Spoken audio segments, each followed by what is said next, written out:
Hey friends, it's Len here from 1A Auto. Today in the studio we have a second generation Toyota Tundra. I wanted to go over some of the top engine problems that you might come to find. Let's get started.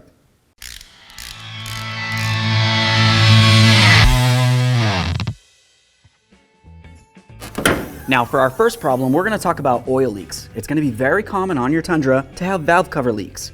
You're going to notice that you have a little bit of oil coming out, and of course it's going to accumulate debris. Also commonly for oil leaks on this, you're going to have a cam tower oil leak.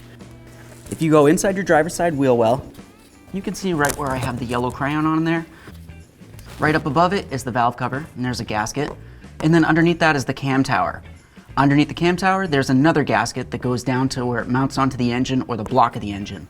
In between those areas, there's almost always going to be an oil leak. Some of the symptoms that you might happen to find if you're having an issue with an oil leak might potentially be a burning oil smell coming from the engine compartment. You might also happen to notice that your engine oil goes low. You hear a little bit of a ticking noise coming from your engine because the engine oil is low. If you don't check it and it keeps leaking out, you're going to find that you have a major issue. Why might you have an oil leak? Well, typically it's because for the valve cover itself, there's going to be a gasket that's located in between there. Generally, that just kind of gets stiff over time, breaks down, and then oil seeps by it. For the cam tower though, on the other hand, that doesn't necessarily have a gasket per se. You use something that looks a little bit more like this. This is like a gasket maker. It's like a little goo. You go ahead and squirt it all over that. You press it down in, you torque it down the way that it's supposed to be. That's great and everything. But over time, it breaks down just like anything else. And then of course, you're gonna have an oil leak. So let's say that you decide to fix the oil leak on your own. If you're replacing the valve cover gaskets, easy peasy. If you're doing those cam tower gaskets though, that's a complete other story. This is going to be a very big job. You're going to have to take apart the entire top of your engine, the front of your engine, take off the timing chain that's under there, and then of course take off those cam towers. When you do all that, of course when it comes all back together, you're going to have to make sure that you time the vehicle in the end. So if you don't know much about timing your engine, well, it's probably not a job that you're going to want to do. This can take several hours, and if you're going to pay somebody else to do it, well, it's going to cost you a lot of money. Next, we're going to talk about your water pump. Your water pump on this truck is going to be located right on the front, and it's going to be with the belt system. For the water pumps on this, what can tend to go bad would be essentially the inside bearings here. When your belt spins, it's going to spin this impeller right here, and of course, inside this area, there has to be some bearings. Over time, the bearings wear out, of course, and when that happens, you start to get a little bit of movement coming from here. I can't really feel it like this, but of course, with the pressure of the belt and everything else on there, it might be a little bit different.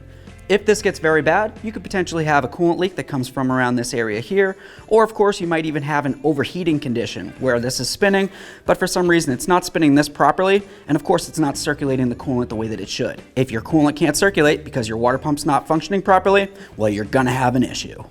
So how's a person supposed to know if they have an issue with their water pump? Well, of course, like I said before, you might find that you have an overheating condition. You might also find that you have an underheating condition. You go ahead and turn on the heat coming from those vents. For some reason, only cool air is coming through. Why is that? Because the coolant's a little bit low. It's not getting pushed through your heater core. So of course, the blower motor is not going to be able to grab that hot air because it's not hot, and then suck it through into the passenger compartment. So it's only really going to be lukewarm.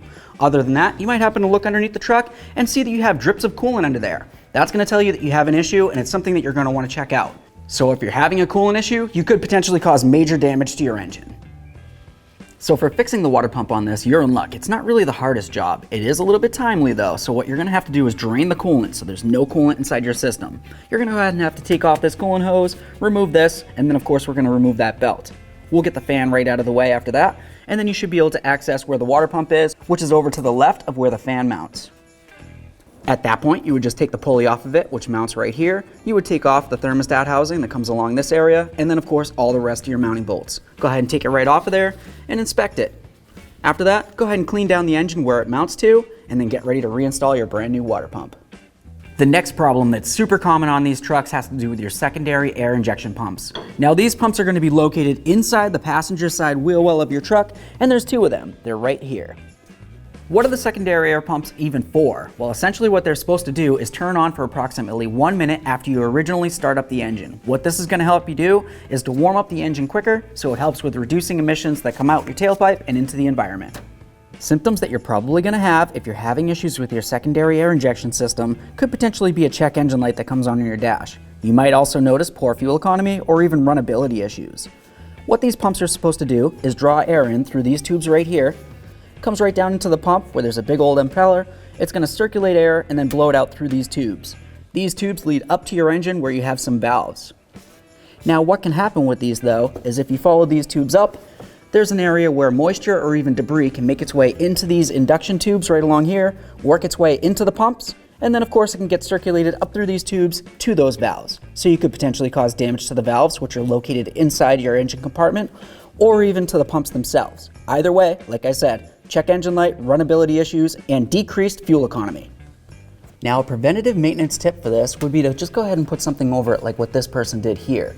Because these tubes, like I said, just lead up and they're an induction tube that leads down to the pumps. So any debris that you can keep from getting inside of this and causing an issue is of course going to help you out in the long run. Now that's what you would do if you were trying to be proactive in fixing this problem before something actually occurred and you had a check engine light. You would just go ahead and fix that little tube up along the top there, and that's going to help keep debris and moisture out of there. But let's say for some reason you didn't take care of it. Well, you probably didn't even know about it until this video.